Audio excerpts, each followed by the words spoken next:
Hi friends, welcome to Rithya vibe. இன்றைக்கி நம்ம சிம்பிளான டேஸ்டியான ரவா கேசரி எப்படி பண்ணுறதுன்னு பார்க்கலாம். ஃபஸ்ட் ஒரு கப் ரவையை பேனில் நைஸாக டோஸ்ட் பண்ணி எடுத்து வச்சுக்கோங்க. ஒரு கப் ரவைக்கு 3 கப் வாட்டர் ஊற்றி பாயில் பண்ணிக்கோங்க. கலரிங்காக 1/2 டீஸ்பூன் கேசரி பவுடர் ஆட் பண்ணிக்கோங்க. தண்ணி கொதித்ததும் ரவையை கொஞ்சம் கொஞ்சமாக ஆட் பண்ணி கிளறி விட்டுட்டே இருங்க.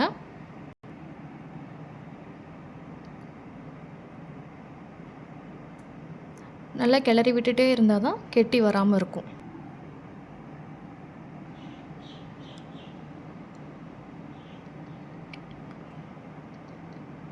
நல்லா கிளறி விட்டதுக்கப்புறம் லெட்டு போட்டு க்ளோஸ் பண்ணி 5 மினிட்ஸ் மீடியம் ஃப்ளேமில் வச்சுக்கோங்க.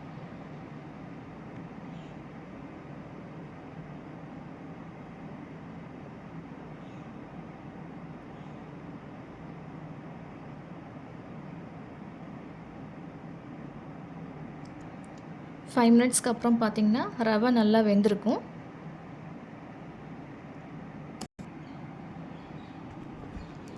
இந்த கன்சிஸ்டன்சி வந்ததும் சுகர் ஆட் பண்ணிக்கலாம்.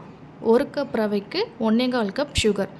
உங்களுக்கு ஸ்வீட்னஸ் அதிகமாக வேணும்னா நீங்கள் எக்ஸ்ட்ராவாக சுகர் ஆட் பண்ணிக்கலாம்.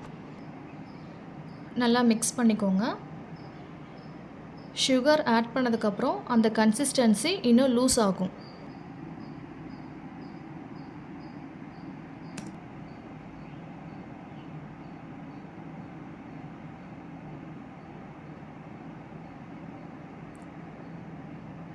இந்த கன்சிஸ்டன்சி வந்ததும் இப்போ ஏலக்காய் 2 ஆட் பண்ணிக்கலாம்.